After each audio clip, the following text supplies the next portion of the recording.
Good morning. I'm joined today by Chief Jerry Dyer with the City of Fresno Police Department, Fresno County District Attorney Lisa Smitkamp, and Fig Garden Protection District Board Member and Homeowner Association Member Prudence Zaleski. Did I say that right? Zaleski.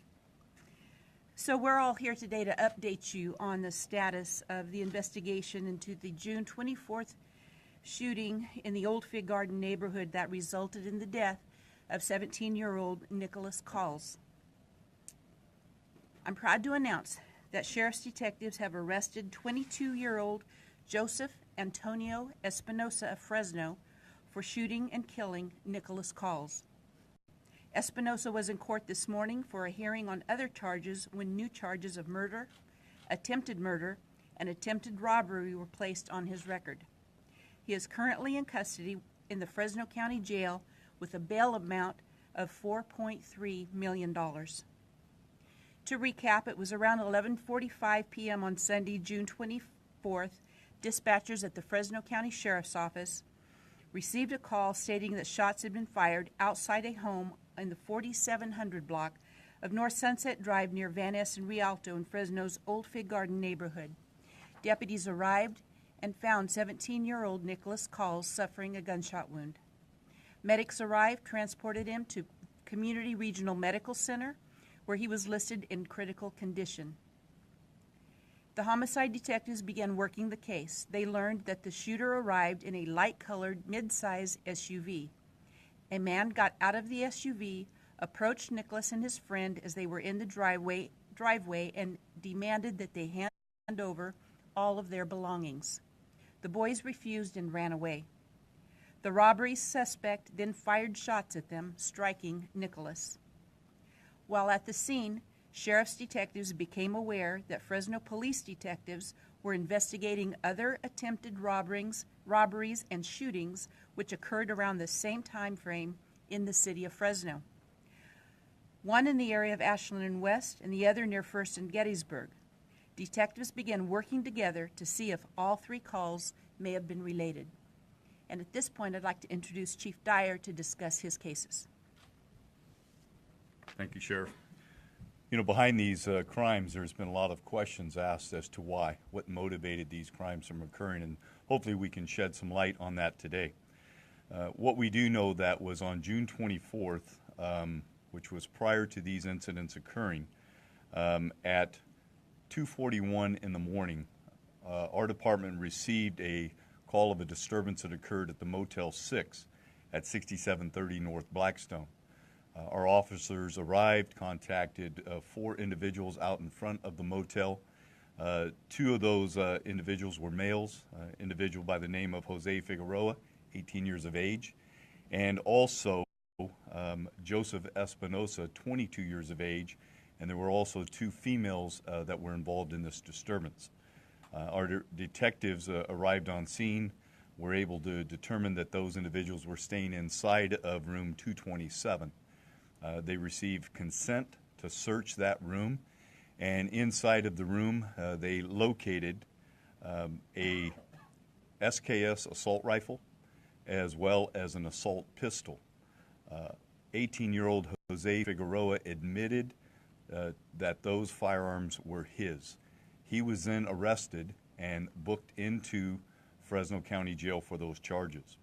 Also, Joseph Espinoza was found in possession of methamphetamine, and he was issued a citation and released pursuant to Proposition 47. We also learned that once Figueroa was in jail, that there was an attempt to get him out of jail by posting bail. And that is the why behind these shootings and robbery attempts. We know that Espinoza went out that evening for the purpose of committing robberies in order to raise bail money to get his friend Jose Figueroa out of jail. The first incident occurred, initially we received the call at 11:51 p.m. and that was of a shooting and what was determined to be an attempt robbery from a victim who called the police department. He had been at 1300 block of West Shaw, which is the Chase Bank. He was driving away from that area. Noticed that he was being followed by a white SUV. And then that white SUV, the occupants, there were 3 occupants in there, and he attempted to evade the suspects. They chased him down, ultimately ran him off of the road, blocked him in the intersection of Ashland and West. The driver of that vehicle, which was later determined to be Joseph Espinoza, fired 1 round at the victim, missing him and his vehicle. We later learned that incident occurred at 11:26 p.m., which is very helpful in our investigation. We determined that through a shot spotter detection system where there was a round fired at that location at that time. The second incident that we had in the city of Fresno occurred at 11:47 p.m. 2 victims who happened to be employees of a restaurant in the area of Blackstone and Gettysburg were getting off work. They got into their vehicle and they were driving away. They noticed that they were followed by a white SUV. There were 3 occupants in that vehicle as well. At some point, the victims slowed and then sped up and noticed that the people following them did the same thing. When they got to the area of First and Gettysburg, an occupant in that vehicle fired 1 round at the victims. That round struck the rear doorpost on the driver's side of that pickup. The victims then drove away from the location and called the department. And so we do know that there were 2 attempted robberies resulting in 2 shootings. Fortunately, none of those individuals were hit. And we do know that in each of those incidents, there were 3 suspects in the vehicle. So we know that there are other people that are outstanding in this case. And that information was then provided to Sheriff's Department detectives, and they utilized that information, worked with our detectives jointly throughout this investigation to get to the point where they are today. Sheriff? Thank you, Chief.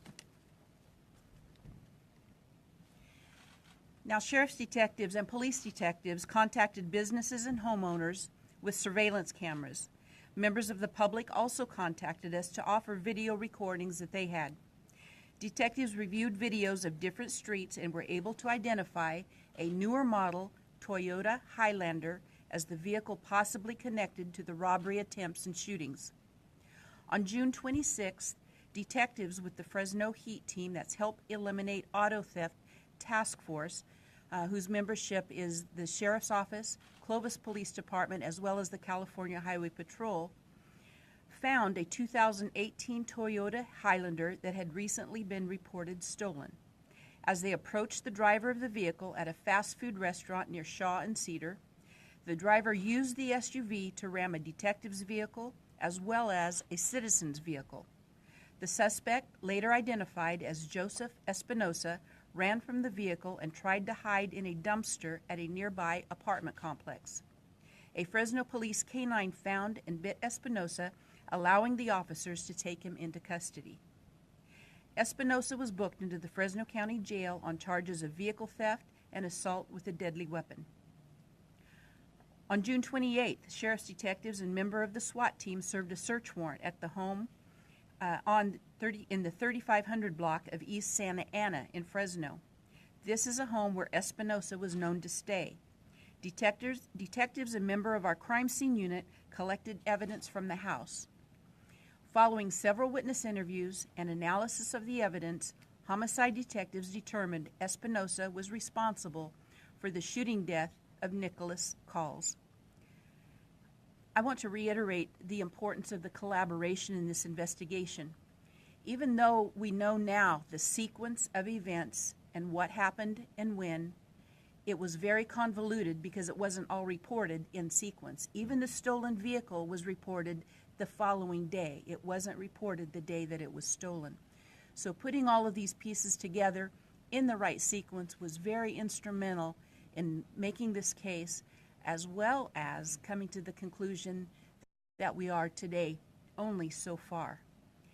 Even though we have who we believe shot the weapon in custody, we know that there are other people directly involved with Espinoza the night of the homicide as well as the robbery attempts. We still need the public's help to identify them so they can face the charges that they deserve. Valley Crime Stoppers, as you know, has a cash reward of $18,000. It is that amount significantly because members of the community in Old Fig Garden put in $8,000 of their own to raise this reward. Remember that to be eligible for the reward, you must submit your tip to Crime Stoppers at 498-7867 or online at valleycrimestoppers.org. You will remain anonymous, and your tip must lead to the arrest to collect the cash. Now, I will reiterate, we need those tips. Don't worry about that it might be too small of a thing to report. Let us determine what's important and what's not. Please give us a call and let us know so that we can make sure that what you know may or may not be helpful. Now, I always use this term to back cleanup, is the Fresno County District Attorney Lisa Smitkamp to discuss the charges as well as the exposure that so far we have with Espinoza. Thank you, Sheriff. Good morning. Mr. Espinoza was present in court this morning. As the Sheriff indicated, he was there already on the charges that resulted from the HEAT team taking him into custody. And before I begin talking about the charges, I too would like to publicly thank every person who participated in the investigation of this case. The District Attorney's Office was honored to be able to support both the Fresno Sheriff's Department as well as the Fresno Police Department in the investigative efforts in this case. And in 21 years as a prosecutor and almost 4 years as the elected DA, I don't think I've ever seen such collaboration between agencies, because Nicholas Kauls was not just the son of Lisa Kauls. He was not just the son of San Joaquin Memorial. He was not just the son of people in Old Fig who loved him. He is the son of everyone in this community. He is the son of Fresno, and he is everybody and anybody's child. As a 100% innocent victim who was literally in the wrong place at the wrong time, he could have been any of our children. And although every murder is a very sad situation, when we have an innocent person whose life is taken at such a young age, a person with promise, a person with a future, a person with a family, it is really something special to see so many people.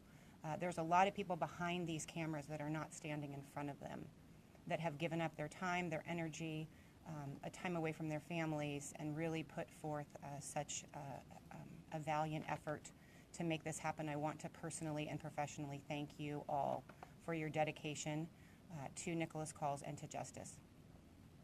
Joseph Antonio Espinoza will face several counts in the Fresno County Superior Court. One is assault with a semi-automatic firearm, second-degree robbery. He will also face a charge of petty theft, which I know sounds insignificant, but is significant to the case. He will further face a charge of murder for the death of Nicholas Kauls. Additionally, he will face a charge of attempted murder, another charge for attempted second-degree murder, and second-degree attempted robbery.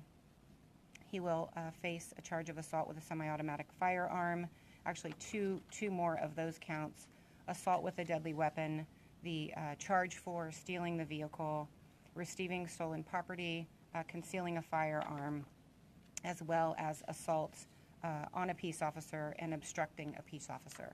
And those charges are all a combination of the events that both Sheriff Mims and Chief Dyer have explained to you.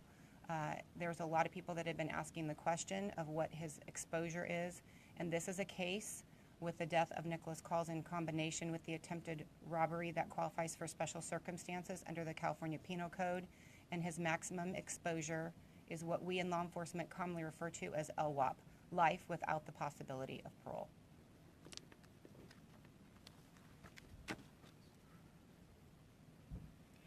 You know, we discussed the good work of law enforcement and the collaboration and how important it is.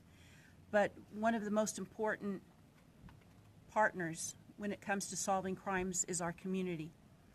And I will tell you that from the moment that this happened, the homeowners, the citizens, those that live in that Old Fig Garden area has stepped up. And they have stepped up in a big way, not only for the donation and the reward, but for asking what they can do to help. You know, what else can we do? I was so uplifted to see over this past 4th of July that they have their community parade in their neighborhood. And all of the kids on their bicycles riding down the street. I think they were saying something about Merry Christmas, Happy New Year during the 4th of July, but the message was there. This is our neighborhood, and we're not going to give it up. And we're certainly not going to give it up to the criminals out there. And that's a good message, not just for the Old Fig neighborhood, but every neighborhood in Fresno County. So with that, I would like to introduce Prudence, who will tell us about the feelings, I guess, of the Old Fig neighborhood. Prudence. Thank you, Sheriff Mims.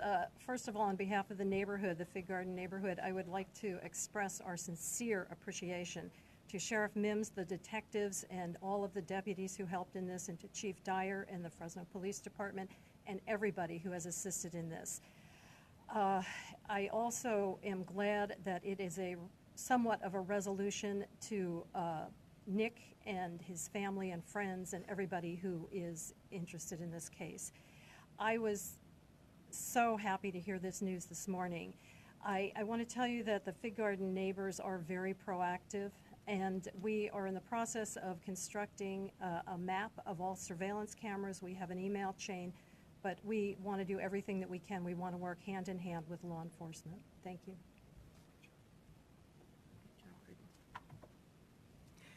So with that, we will take any questions that you have. Zaleski, Z-A-L-E-W-S-K-I. What is the status of Figueroa? And is he arrested for any of these crimes? Figueroa is currently out of custody, and he is pending additional charges at this time. Yeah, he did. The way that he did get out of jail initially was by posting bail. He posted bond. But it wasn't as a result of the monies that were derived from Espinoza in those 3 attempted robberies. Do you know if he was one of the people in the car? Figueroa was in custody at the time of these shootings, which is why these robbery attempts occurred and the shootings occurred, is that Espinoza was out committing robberies for the purpose of raising bail money to get Figueroa out of jail. So he was in jail, in custody, at the time of these shootings. Sheriff, have detectives recovered the murder weapon? As far as the specific evidence, we're not saying just yet. What I am saying is that as a result of the forensic evidence that we submitted, the DOJ, state DOJ lab did the processing of everything that we found. We have recovered ballistic and forensic evidence to help us solve this case. What kind of weapon was used in the murder of Nick Kauls? We're not talking about the calibers yet. Can you tell us any more information about Joseph Espinoza and his background? Well, Is he sure. gang affiliated? We know that he's not a validated gang member. He is a gang associate. We also know that he has not been booked into the Fresno County Jail before. This is his first actual booking into the jail. Can you talk about any of the leads that came? I mean, the reward was elevated Sure. so high. Any leads, especially for the other suspect out there? Sure. We have received Crime Stopper tips, and we are working those right now. We're certainly not being overwhelmed with them, so we still need to encourage people to call.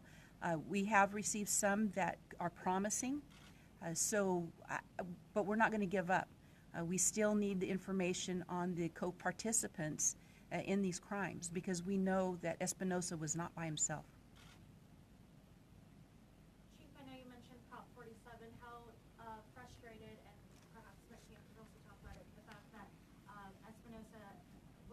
issued a citation for being in possession of meth, and had he been taken in, perhaps we wouldn't be sitting here today. Well, we do know that prior to Proposition 47 passing, possession of methamphetamine was a felony, and we would book those individuals into the jail when they were in possession of methamphetamine. Espinoza was in possession of methamphetamine, but instead of being booked into jail for a felony under Proposition 47, he was issued a misdemeanor citation for that charge. Had he been in custody that night and the next day, he would not have been in a position to commit those robberies, shootings, and the murder of Nicholas Kauls. Has anyone spoke out? So I'll just comment briefly, just to follow up on what Chief said. Proposition 47 changed the face of the way that law enforcement is able to pursue public safety in this community and in every community in California.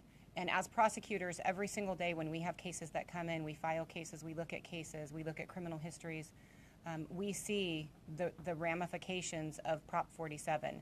And those cases don't get this type of media coverage because they aren't a murder, they don't result in or contribute to the murder of a 17-year-old boy, but they happen all the time. So it's really important for the citizens to understand that although many people believed that Prop 47 would be a beneficial thing for our state, it really has hindered and really caused a lot of problems with regard to public safety and the way that the deputies and the officers are able to manage safety in our streets today. Has anyone talked to Nick's mom about the arrest, and what was her reaction? So the mother of Nick Kauls is unbelievably shaken by this event, as any mother would be. She is completely traumatized by the loss of her son. She is a single mother. She is a wonderful mother. He was, by all intents and purposes, a wonderful child. They had a great relationship. And to say that she is devastated is not doing it justice. She is surrounded by family. She is surrounded by friends. She is surrounded by the San Joaquin Memorial community, and she is doing the best that she can to push through every single day, to get up and put one foot in front of the other. Every time that I talk to her, all she says is, "Lisa, please tell all of the officers, tell the sheriff, tell the police chief, tell all the people in your office, tell the heat team, tell everyone who was involved in this how appreciative I am for their assistance." She had the opportunity to meet Deborah Miller, who is our homicide prosecutor assigned to this case, and I think that was her first thing that she said to Deborah also, was how appreciative she was. She understands the time, the energy, and the resources that have gone into this moment, into this day, and she is doing her best to try to find her new normal and to push through the process. Do we know if Nick Kauls' mother has any desire to speak to the suspect? I don't know at this time. I don't think that's even on her radar at this point. And there will be a time for her to be able to address the court at some point, but that's a long time down the road. So to wrap this up, even though that we're very grateful and at this point where we are in this investigation, there's still more work to be done. Just because charges have been filed doesn't mean the investigation and the preparation and the investigation is over. We still need the public's help. We're going to keep working as hard as we can to hold everyone accountable for these crimes. Thank you all very much.